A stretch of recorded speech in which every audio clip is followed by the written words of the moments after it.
Can you kind of take us through what changed in your mind from the first meeting where you guys decided unanimously to play until the second one where it became clear that you guys were not going to? Yeah, I mean, it was one of those days where you woke up and you felt like it was a different day with what was going on. We got to the clubhouse and we all had, some small conversations, knowing there was going to be a meeting at 4:15 with the group, and then the meeting went well. It sparked up some more conversations. I think some things that happened in that meeting kind of got the ball rolling on certain conversations, and then throughout the course of BP, where guys really have some time to kind of sit on it, think about it, have some conversations with their teammates. That is where I believe the motivation from tonight came. And then we were able to get back into the clubhouse and have a more intimate conversation with each other, with just the players. And, ultimately this seemed like the right decision to be made. Jerry Coleman. Alex, how much were you guys paying attention to what was going on around Major League Baseball? And Brandon had told us it was unanimous before the game that you guys had decided to play, and obviously the tone changed, I guess. Nothing from the outside league-wide postponements or anything of that nature came into play on this. It was the conversation we had as a group going out to BP, and then during BP, and then bringing that back in the locker room. There was some moments that we had with our teammates that inspired that. Rich Dubroff. Alex, this has to be a very difficult issue for you because you have a number of African-American teammates and you have a brother who's a police officer. Right.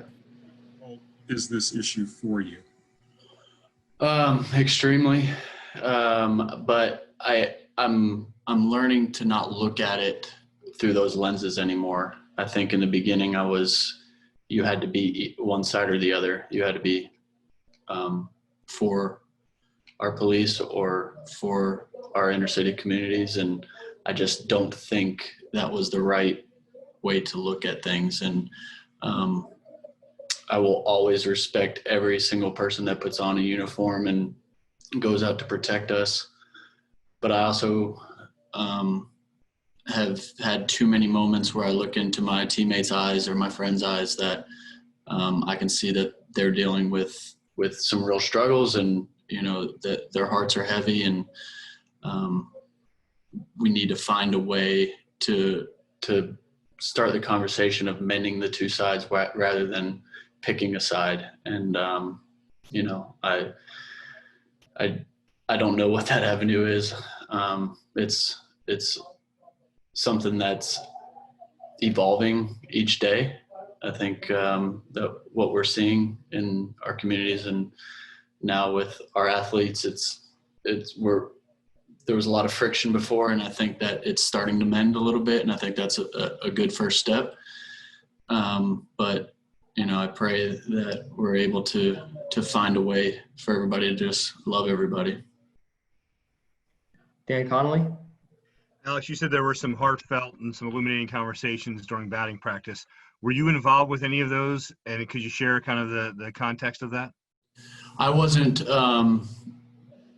individually involved one-on-one with any certain conversation. I was more kind of made aware once I got back in from BP of those kind of pockets of conversations that had been had and the impact that they had on everybody. And it was a different feel when we came back in from BP. So I've had a lot of great conversations with some great teammates, and I'm very thankful for all that. But today it was a lot of people interacting that may have not interacted previously. Joe Trezza. Alex, when you guys get back in from BP, who's leading those conversations in the clubhouse, and what's the nature of them? I appreciate the question. I think we, as a group, have kind of decided to keep that in house. I think the idea of this is to be a team and not to highlight any one individual of what they did or did not do or where their stance is. So I understand the desire to want to know what the details of what happened in there, but it was a team meeting. Dan Connolly? Alex, obviously there's been a lot of different things you guys have had to deal with this year, like many of us, but also with the trade situation, the pandemic, these kinds of social situations. Brandon Hydes in his second year as manager, and he's dealing with all of this stuff that is not in a manager's handbook. How has he done, and has he kind of showed his leadership to you guys, do you think?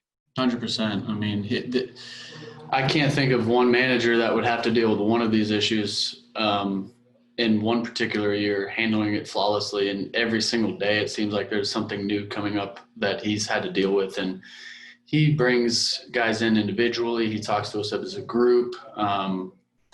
And, I can see it weighing on him at times.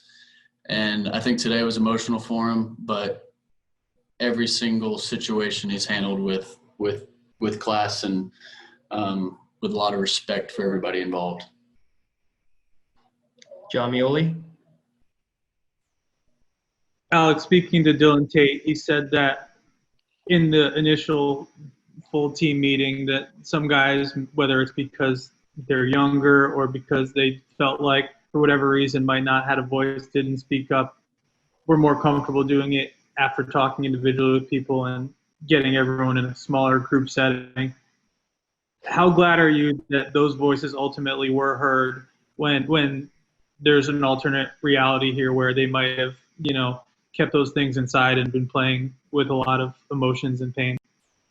Yeah, I think like everybody knows, the most difficult thing to do is public speak, and to be able to form your thoughts. And as you get older, you're able to handle that a little bit better. But when you're young and you're trying to make your way in this game, and you're dealing with something as heavy as what we're dealing with, speaking in front of your teammates can be probably the hardest thing you would have to do as a professional. But it was very nice. I'm thankful that those guys were able to get into their comfort zone and talk with one another and really share their emotions. And then,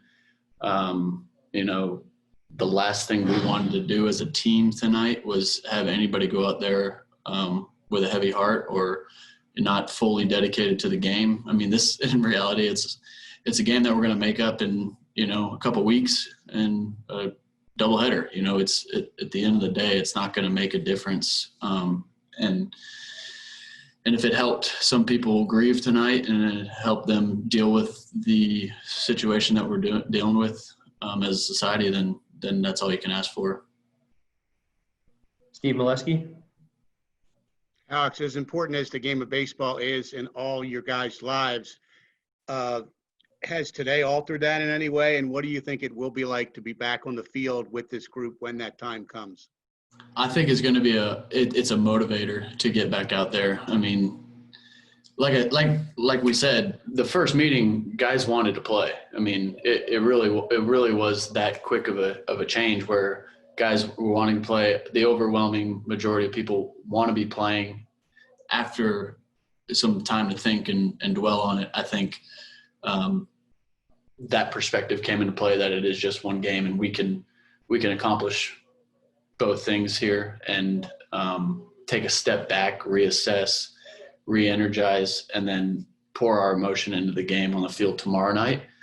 And I don't think that will be very difficult. I think it'll be very welcomed by the clubhouse. I think guys will be excited to kind of put this behind us and go play some ball. But we'll have to see, we'll have to see how we react to this as a group.